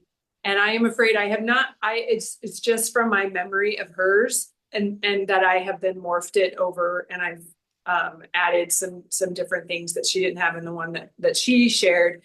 But then and I can't even remember if she told it with a troll or if it was a giant, but then when I started retelling it, I changed it to a troll. So I am like a really terrible storyteller in that I don't know exactly the source of it. Obviously the braided section, I have full rights and liberties to. That was from my life. So but as far as the troll with no heart, that's where I found it. So it was sort of a passed along, purely a story I heard and then have played with a few times. This is the first time I've performed that one. First time I just put that braid together. I really to put those two stories together. And that troll with no heart is the first time I've performed that story in standalone in a really long time. So it was fun to revisit it. And then try putting in that new the personal braid in there. It's really fun. So it was beautiful. Thank you. Mine, the version that as I said, I first heard that story from Pam. It's called The Kathadrov Mountain. Or that is the name that is given to it in the complete Norwegian folktales of Aborson and Mo, who were Norwegian and folktale collectors in the sort of vein of the Brothers Grimm's. And I recently just got that book and have mainlined it because I realized very quickly I don't have a lot of troll stories. And I kept coming back to that story, and I've wanted to tell it for a really long time, and I'm glad that Pam didn't tell it, so I got to take a crack. But that's the genesis there. I'll post it. I'll post a link to it if you would like. Elena. Yeah, just a little question for Simon. Oh, I would love to hear your half hour telling of that. I adored how you told that story.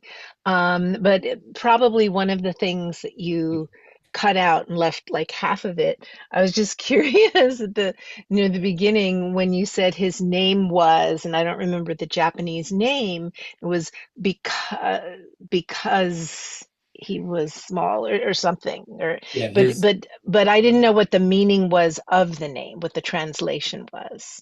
so Isamboshi is supposed to mean 1 inch boy, but I'm Okay, pretty sure it's not an inch because I'm not sure that it's even Japan, tinier. when this story, we're using imperial measurements from Great Britain at the time.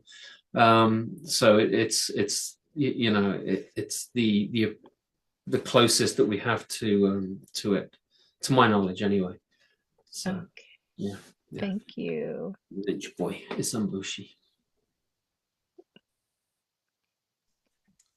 Anybody else? Other questions, thoughts? I know it's late for our friends on the East Coast. If you need to head out, please do so. Or if there are other questions or thoughts, and I have a people, thought on Simon's story. please. Immediately thought of Tom Thumb and the fact that these motifs come up independent of each other. You know, how does the German Tom Thumb and the Japanese inch boy? It's somewhere baked in our collective unconsciousness, I think. I think this is a wonderful example of that. I definitely agree with you. Yeah, absolutely. I can't add to that. This is the we often talk about the folklore motif index of these ideas that I think the one that I told is the cat on the mountain is, I think, maybe, or the cat and the trolls. But these, it's probably small boy. What are these motifs that show up? And sometimes we get stories that travel and we can track stories that travel. There's a Grimm story that is very obviously a pickup of Alibaba and the 40 Thieves. The magic word is open semsi. So it's a very obvious, it's just wild men in a German forest, but you get that's an obvious, but then you get these motifs that show up all over the place. I love I have a question. I live in California.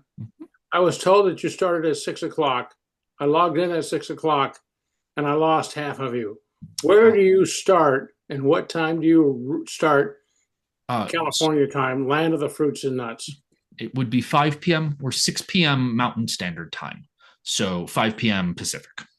Okay, thank you. I missed the first whole hour of your performance. I'm so sorry. There's a recording. There will be a recording tomorrow, but I understand the being in Cooper, person. I sent you an email asking you to tell me where you found your story. I hope you'll. Absolutely. I sent you a text message asking you to respond to me. Absolutely. But I could have logged in at 5, but I didn't. I'm sorry that didn't come across. Sometimes this is the part of the internet where it tries to do all the math for you. And so it's how did I set it right on Eventbrite? So are you looking at it how I said it, or did it translate for you? And I'm sorry it came across. I understand perfectly. Just as a side, I attended a seminar today on artificial intelligence and meditation with a man who has a PhD in meditation, Buddha, and he talked about how artificial intelligence and Buddha meditation can come together. It was a 4-hour session, and it was just, I came away with more information than I was overwhelmed. But artificial intelligence is crazy. So I'm just trying to share something with you. Oh, thank you. And Laura Deal just posted something you might be interested in. Ellen, I see that hand. Sorry. You're muted, friend. I just looked up Google Translate for Japanese of isun, and it says 1 inch. So that's not helpful. So I looked up Japanese units of length, and a sun, which we would spell S-U-N, is 3.03 centimeters. So basically, it's 3 centimeters, maybe that big. Yeah. So little more than an inch, right? Yeah, 2.5 centimeters is an inch. So yeah. Nice. Oh, thank you so much, Ellen. Awesome, Ellen. Thank you. It's good to see you here. Kate, I don't know if you wanna say this out loud, if you're able to. This is a pretty fascinating post here in the chat, which says, honestly, I was kind of surprised I didn't get to see the kind of flipping things around, like told from the trolls' perspective. Why do some of these kinds of fairy tales characters get cast as villains? And are they really villainous per se? Which would seem like the kind of thing you would do in this space. Simon, go ahead. Yes. So I was like Cooper. I was scrabbling around for like troll stories, and I found this one story, and I was talking about it, and basically it was this young boy that goes to live with this king. He's the youngest of three, of course, and the king, his brother's trying to get rid of him. And they tell the king that their youngest brother can get the silver ducks from the troll that lives across the river. And the king says, "Oh, good, go and get those silver ducks." So the young boy goes over and gets the silver ducks, and then he's rewarded for doing that, whereas the brothers thought he'd be killed doing that. And there's two other events that happen as well. And then the boy goes over and kills the troll and the troll's daughter. And I was like, this is a horrible story. And so I was actually going to flip it on its head and have the young boy not kill the troll. And actually, well, there were two different endings. One of the endings was he goes and sets fire to the castle and everybody burns to death inside it, where I thought that was a bit dark as well. And then the other one was just that the troll daughter and the young boy, they give the impression that the trolls invaded the castle. And so the king is absolutely terrified that the trolls could get into the castle and steal stuff. And so they moved far, far away, and the young boy and the troll daughter went off and got married. So I was planning on doing that, but I'm still not satisfied with how it was going, and it was also quite short. So I nixed it for tonight, but that I was planning on doing that, kind of like from the trolls' point of view, and flipping the whole ending so that the trolls weren't killed, because it was just horrible, very, very Jack and the Beanstalk-ish. Anyway, shut up. Mo, jump in here.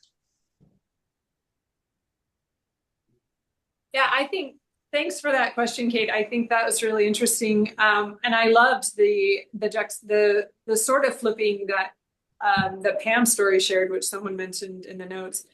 But I hoped that there was a little bit of that in my story, in that, my story, I didn't want to tie the ending up and tie it with a bow and hand it to you and tell the audience what to think about it. So I tried to make it something where it would mean whatever. I feel like we can't control the stories people hear. We can only control the stories that we tell, and everyone hears a different story. And so some people may have heard that story. It was like, oh, forgiveness towards that terrible troll. And for me, it was a story more about what can happen when we see humanity in someone and we realize that the only reason anyone ever hurts someone else is because they have been hurt. And so there's not like a biography or background to that troll, but I did think about what kind of background could be in that troll as I was trying to create that braiding, because I liked to think about what hurt this creature so deeply that it was easier for them to place their heart than to feel whatever they were feeling. And in the original version of that story I heard, he gets his heart and he feels remorse, and then he goes to the and they're like this happily ever after, and then and I just didn't want to create that because life's not. I just wanted people to imagine the ending and the meaning that they wanted, but I do really value that process of thinking about like what, and maybe not flipping it to where like, oh, the villain's suddenly a good guy, but I do think there's value in questioning what creates a villain in a story, because then that translates into us asking that question in real life, of what creates someone who does so much harm, what hurt them, why are they so damaged that they need to do so much damage in order to try to feel something again. So anyway, I just wanted to respond to that question. I thought was really interesting. And then I love Michelle's comment that you should do a story telling about the Grim Reaper. I think death could be such an interesting. We did a death a couple of years ago. It was our October show a couple of years ago. So if folks are interested, please email me and I'll send you a link to the recording. But it's if you say it, I'll throw it back into the list, because we definitely do recycle some of these. And Reggie, I saw your hand was up there, and then Pam, do you have something you want to jump in, Reggie?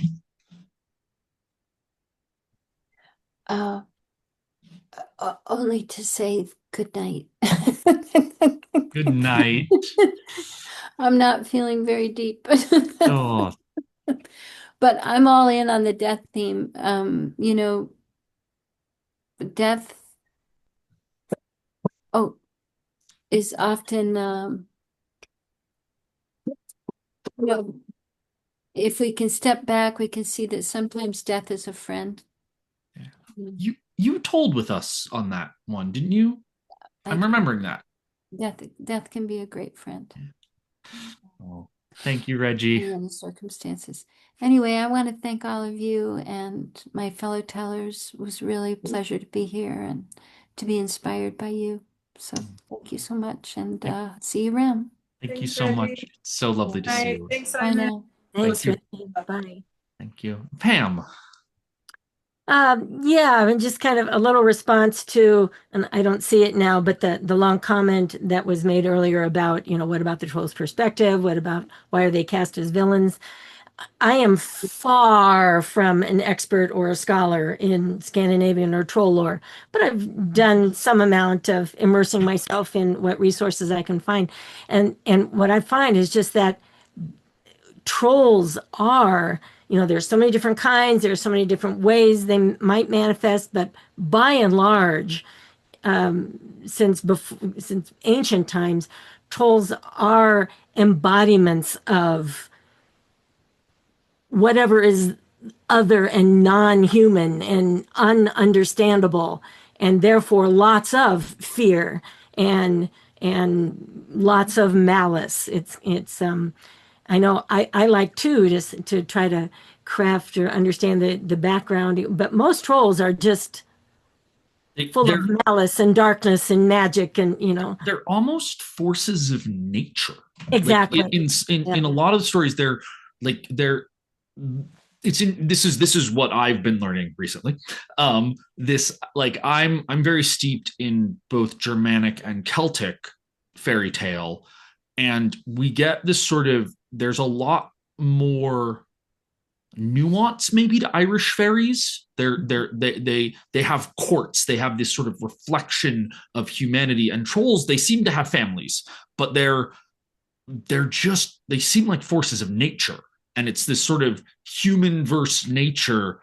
I actually played around with the idea of, can I tell a story from a troll's perspective? And I think it's a really interesting, this is part of why I love this show.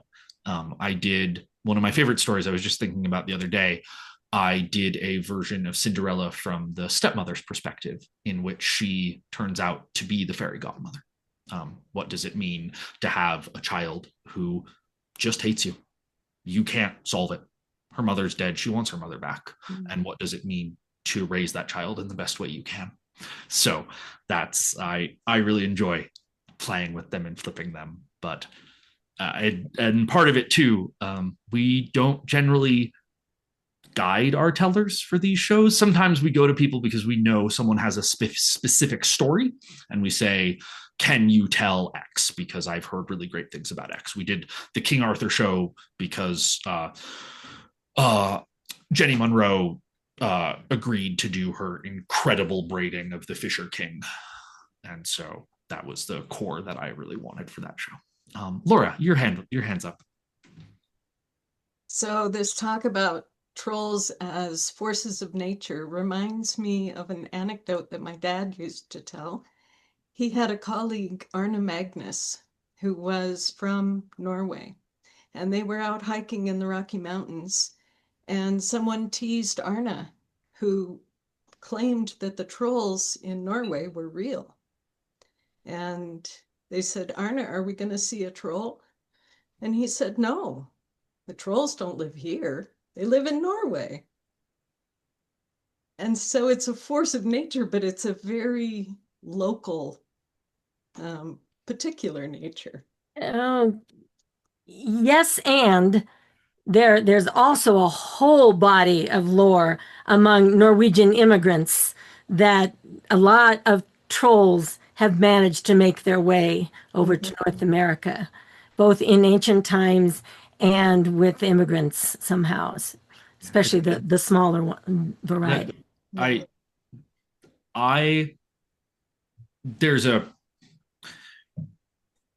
There's a sort of concept in sort of like urban fantasy of this idea of a goblin market, which is a really fun narrative idea. This sort of fairy market.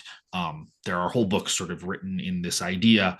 And that is such a cool idea in Europe that when you get into America and you start talking about fairies, there's a whole bunch of indigenous spirits, people, fairies in some cases, that it's very hard in my mind to contend with.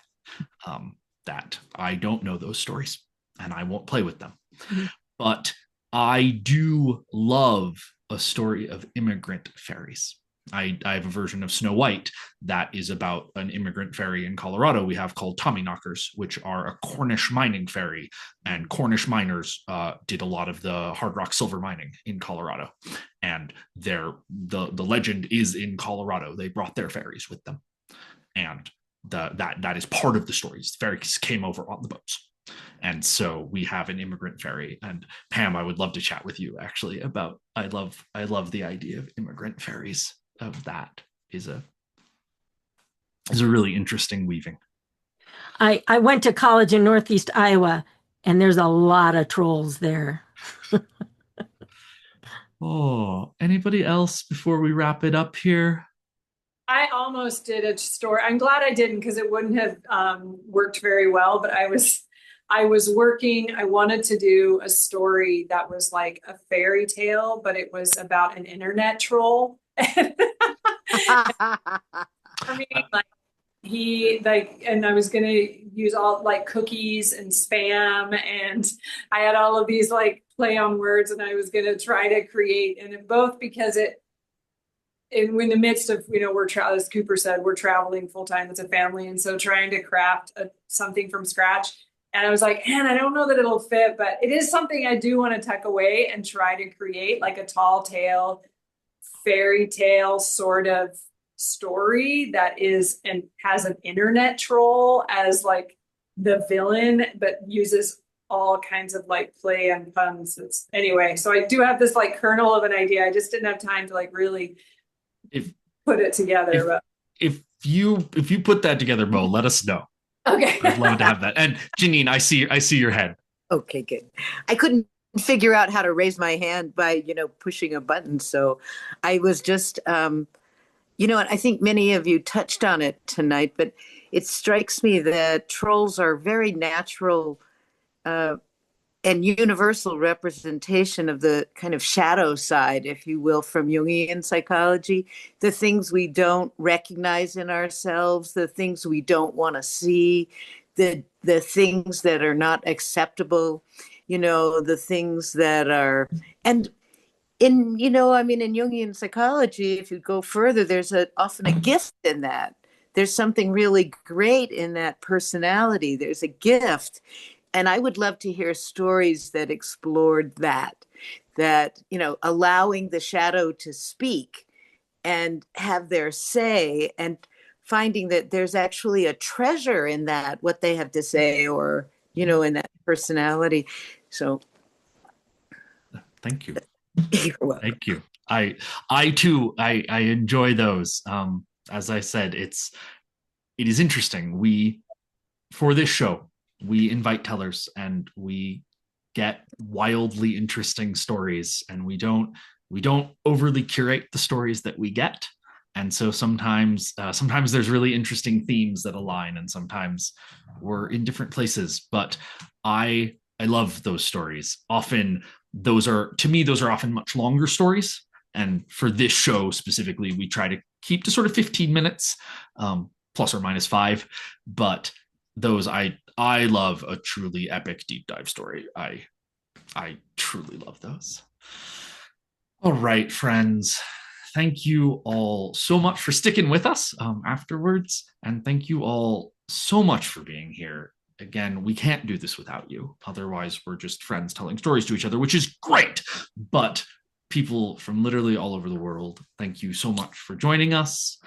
And we'll see you next time, which I'm not quite sure when that is, but I'll let you know soon on the mailing list. So thank you all so very much.